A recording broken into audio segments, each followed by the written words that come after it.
Hello.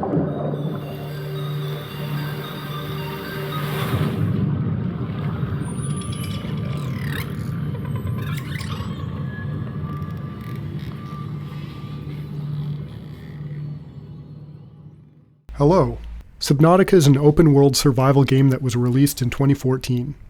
It was well received, offering a fresh premise and an imaginative bioluminescent world. The gameplay experience is compelling, as it contrasts relaxing and beautiful shallows, while also flirting with thalassophobia and monsters in the unknown.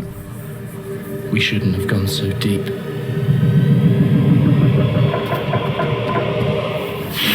Here's the plot. The game starts with your character crash landing on a planet covered almost entirely by water.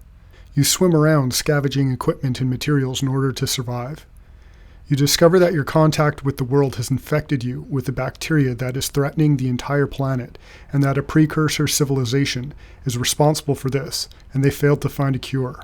The precursor civilization set up now uninhabited facilities that are scattered throughout the aquatic planet. One of these facilities contains a still functioning automated cannon that quarantines the planet to and from space travelers in order to prevent the spread of the infectious bacteria into the rest of the universe. As the game progresses, you acquire better and better technology, which allows you to delve deeper and deeper underwater to discover the planet's mysteries, where you eventually find an ancient leviathan that you collaborate with in order to release immunity from the infectious bacteria onto the entire planet. Once this is achieved, you're able to disable the automated cannon that's quarantining the planet, and you fly away into space with the cure, and then the game ends. Now, those who have beaten Subnautica and who are already familiar with my LEGO movie analysis may have spotted a pattern. I explained in the LEGO movie analysis how the plot was an allegory for an inverted retelling of the Garden of Eden, with God as the tyrant villain and the serpent being depicted as the hero for gifting humanity with the forbidden fruit that grants intellect, free will, and transhumanist ascension. Subnautica is another analogy for the same story. It acts as another Luciferian tract. You collaborate with an ancient leviathan to cure a corrupted planet so that you can escape the confines of a quarantine and ascend to your place among the stars. I'm a little unsure whether the developers did this deliberately, or whether consciously or unconsciously humanity just keeps telling the same stories over and over. But before you assume this is just another satanic panic, let's analyze the game more thoroughly. The main character's name is Riley Robinson. Riley means either brave or island meadow, which is an appropriate contrast in a game about an aquatic planet. Robinson comes from son of Robin, with Robin meaning fame or bright. Robinson could also be a nod to Robinson Crusoe, but the name Robin is important enough to the developers that the protagonist of the Subnautica sequel has Robin in her name also. So Bright shows up in the names of both protagonists, even though they're not related. So Riley Robinson, or Brave Son of Bright, was aboard a ship called the Aurora.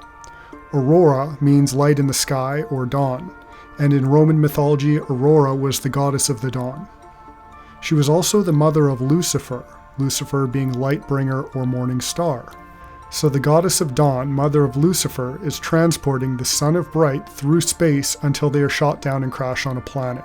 This parallels the biblical account of how the devil, described by many names, was an angel thrown out of heaven for leading a rebellion against God. Similarly, the player's character is cast down from space and crash lands on the planet. You could say that the planet is trapped in the fifth day of creation, with birds and sea creatures, but no evidence of land animals or humans native to the planet.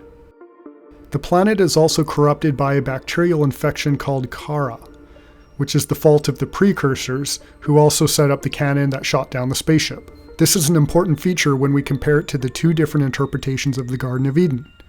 In the conventional interpretation, a perfect God creates the world and calls it good. Humanity walks closely with God in the paradise of the garden, where they can choose to either obey or disobey him. He tells them not to eat the forbidden fruit because it will cause them to die, and with a little prompting from the serpent, they choose to disobey God and eat it. This separates humanity from God and causes sin and death to enter the world. God later intervenes in history by coming to earth as Jesus Christ in order to die by crucifixion, to defeat death by resurrecting, and to return anyone to God who yields their life to him, and to judge anyone who doesn't. Or in the inverted interpretation, God, who is sometimes referred to as the Demiurge, is an evil tyrant who crafted the material world. Since he is bad, what he makes is also bad because it reflects him. Rather than being paradise, in Eden, humans were the Demiurge's slaves, with no free will until the serpent liberated humanity by offering them the forbidden fruit. God, or the Demiurge, had told them not to eat it, not because he knew better, but because he didn't want them to break free of his control over them, since he wanted to rule over them and treat them kind of like their Lego toys forever. Rather than causing sin and death to enter the world, when humanity ate the forbidden fruit, it granted them free will, intellect, and the ability to forever evolve upwards, achieving transhumanism. People will become gods themselves if they haven't yet realized that they are already. So essentially the world is bad, it's God's fault, and the serpent is the good guy for teaching humans how to fix God's dilapidated creation. Contrast to the world was good, it's humanity and the serpent's fault that it became corrupted, but God has offered a solution to anyone who is interested and judgment for those who aren't. When it comes to Subnautica, it takes place on a planet that was corrupted by the same entity that trapped you there, but you eventually discover that you can fix it if you can figure out how to collaborate with the Emperor Leviathan, who communicates to you telepathically. I feel like that essentially makes enough of a case that this is a Luciferian tract, condemning God and promoting the serpent as the hero, but let's keep going. In order to find the Sea Emperor Leviathan, you have to explore the ancient uninhabited precursor structures. These structures contain teleporters, since the precursors could manipulate the fabric of the material plane. The precursor structure's primary architectural aesthetic is the shape of a cube, often with tentacles coming out of it. It's very visually similar to the micromanagers I mentioned in the Lego movie. Commencing micromanagement! Where Lego characters capable of original thought are imprisoned in order to have their creative capacity stolen from them. The precursors in Subnautica and the micromanagers in the Lego movie are both representing the same occult concepts, which is referred to in lay terms as the Saturn Mind Control Cube. The Saturn Cube is a huge topic, and I asked a few well-read friends to try and summarize it for us. Jeff from IronAgeArchive.com explains it this way. Over the course of history, different religions will have different interpretations of what both Saturn and the cube represent, but we'll also find similar themes and archetypes that overlap among the different beliefs. For example, many ancient cultures thought of Saturn as the furthest celestial body from the sun, and so Saturn was a symbol for darkness and the opposite principle to the light of the sun. And in the Greek-Roman pantheon, Saturn was synonymous with the Titan Cronus, who was the father of the Olympian gods, who themselves represent this kind of immediate solar presence. But Cronus' name was also linked sometimes synonymously with Kronos, the personification of time. So Cronus, or Saturn, was also a type of father time, who ate his children to prevent himself from being overthrown by them. So from this we can see where some Gnostics, Neoplatonists, and other occult groups take Saturn to symbolize or represent the oppressive demiurge, an oppressive father deity who has trapped us inside the quote-unquote darkness of time and space by swallowing us whole. And they then preach this end goal of enlightenment, so that we can escape the belly of time and space and become reunited with the light, which is ultimately our destiny, just as Cronus overthrew his father and his son later overthrew him. Meanwhile, the cube is also a shape that represents three-dimensionality. Just like the rectangle, for example, the Cartesian plane represents two-dimensionality. It's also a six-sided shape, where the number 6 is traditionally associated with this idea of binding or transforming energy into material. And so the Saturn Black Cube is ultimately a symbol within this broader worldview that the material world is a fallen emanation from a higher order that is immaterial, and that ultimately we are living in a sort of matrix-like illusion. And it's also worth noting that many Christian heresies stem from this exact perspective. In addition to that, an anonymous friend of ours describes the Black Cube this way. The Saturn Cube can be described as a hive mind god. The meta-god. Have you heard of Metatron? The Saturn Cube is the entrapped physical world which they wish to undo, to get an all-flowing hive of all minds combined into a greater intelligence. The hive is the new Messiah they wish to bring about. This can be described succinctly as a metaphorical Tower of Babel. You might say that the beast of Revelation is the internet. Note that the true meaning of communism is the anti-individual hive mind. Saturn enveloped his children together, essentially enjoining them. Saturn cut Eden apart with his sickle and they wish to repair it. This repair rejoins all of humanity into one meta-being, using others as a sacrificial holocaust. You could think of the movie The Matrix as the end goal. So in summary, Saturn worship has the end goal of joining humanity together into a giant hive mind meta-life form. To add to this, Saturn is often associated with the cube because of its hexagon on the northern pole. A hexagon can be seen as a three-dimensional cube trapped in a two-dimensional representation, similar to humans being higher-dimensional beings that are trapped by the demiurge within the dimensions of space and time. So it's no coincidence that to hex someone in witchcraft is to bind them with magic. Or maybe even that Orthodox Jews bind themselves with Teflon, or that the Kaaba at Mecca is a giant black cube that Muslims circle around, much like the rings of Saturn. Even the United Nations Meditation Center also features a black cube, as well as many other statues and structures that are found throughout the world. In popular culture, you see these ideas referenced by the Borg in Star Trek, the Allspark in Transformers, the Puzzle Box in Hellraiser, the Think Tank in the Lego movies mentioned earlier, and the list could go on. In Subnautica, the cube precursors have trapped the Sea Emperor Leviathan, the game's ancient serpent, and the only creature that can create immunity to the corruption in their world. As the player travels deeper and deeper to get to the facility, they face other hostile monstrous leviathans, but also arrive at an unexpected oasis of safety. The game's most impressive tree. This could perhaps be a nod to one of the two most important trees mentioned in the Garden of Eden. Deeper still, guarding the chamber that grants the key to escape this prison world, there are sea dragons who spit fire. This could be a nod to the angels and flaming sword that is described to guard Eden after humanity is cast out in Genesis 3:24. Or it could be a completely unrelated coincidence, and the developers just wanted to give you something cool to dodge because it is a game after all. Once the player outmaneuvers the Fire Guardians, they enter the facility and discover that it was something akin to a scientific lab, containing alien relics. One of the rooms is a dissection lab, where a Sea Emperor Leviathan fetus was forcibly removed from its egg for study, which failed to yield a cure to the infectious bacteria. There's also a giant aquarium that the Sea Emperor Leviathan has been trapped in for 1,000 years. You enter the aquarium and discover that the Leviathan is still alive, is female, and has 5 more unhatched eggs.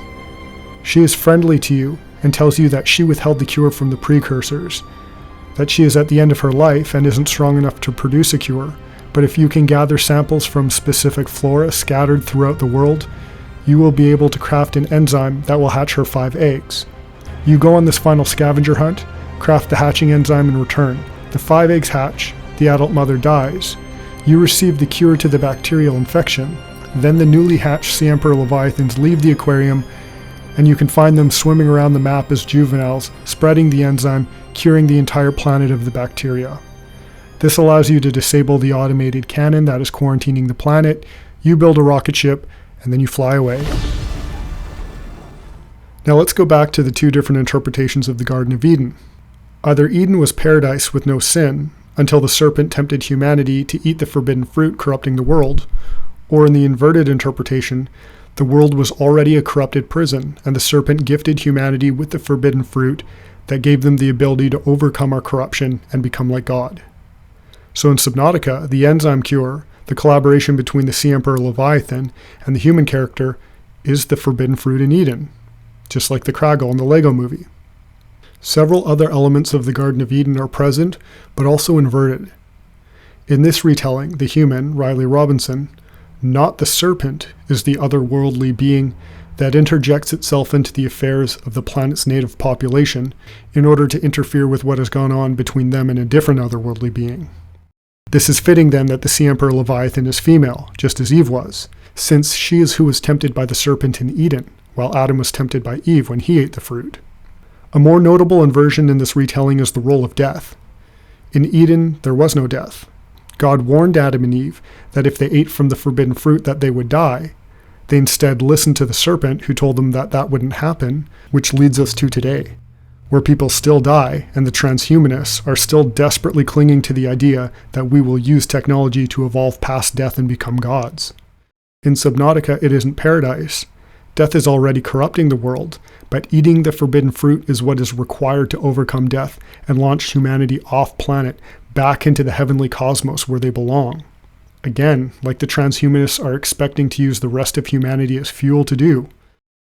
In the final cutscene of the game, the dead Sea Emperor Leviathan speaks to you telepathically one last time, saying, "We are different, but we go together." And just as the union of your efforts healed the entire planet you just left, you will now carry the both of you into the heavens. So it is, as above, so below. Once the game credits roll by, an audio clip from the character's employer can be heard, welcoming him to his home planet, saying, "Welcome home to all terror. Permission to land will be granted once you have settled your outstanding balance of 1 trillion credits." This is a clever joke because they expect to charge you for all the materials you scavenged and used to escape the planet. But it also appropriately suggests that both interpretations of the Garden of Eden understand that someone is keeping track of your actions, that there is a debt that someone's going to have to pick up the tab for in order for any of us to make it home when the credits start to roll by on our lives. So that was the plot of Subnautica. Much like the Lego movie, while I disagree with the worldview contained in its plot, I still really enjoyed the game. There's no denying that it was an extremely well-crafted work of art. It took me a long time to beat, and even though the game is primarily just grinding for resources, it was an interesting enough world to explore that grind didn't feel like a chore. If I could compartmentalize the plot as a standalone story and ignore what I know about philosophy, theology, and the occult, I would say it was pretty interesting.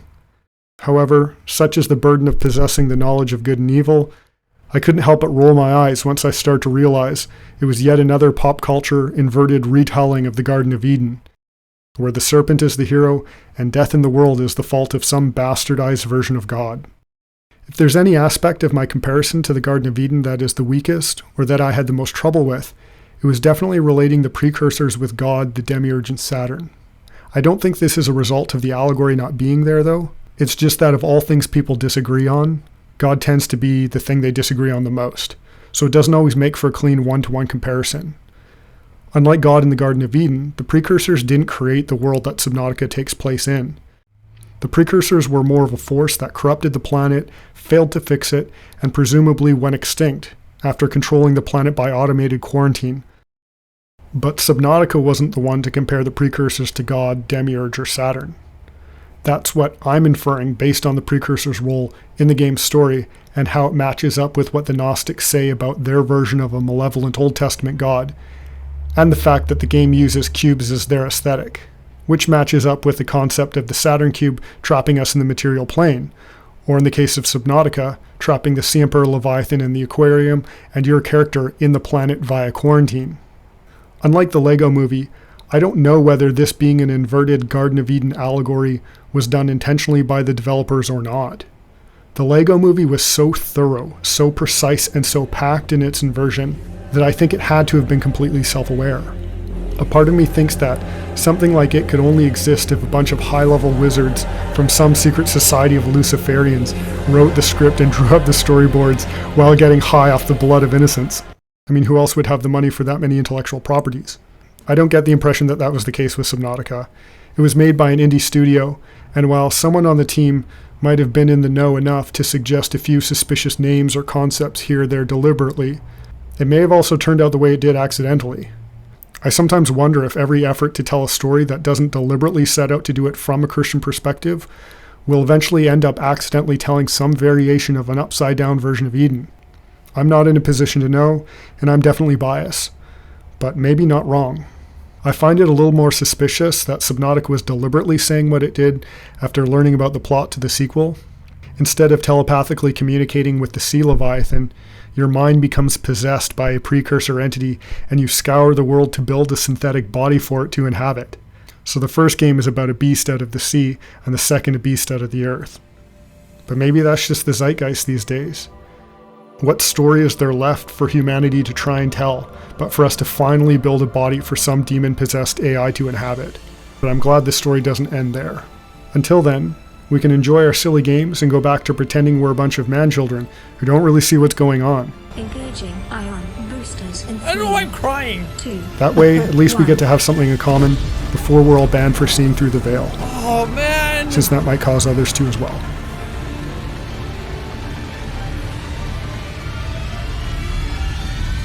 Thank you for watching. Please share this with anyone you think would enjoy it or benefit from hearing it.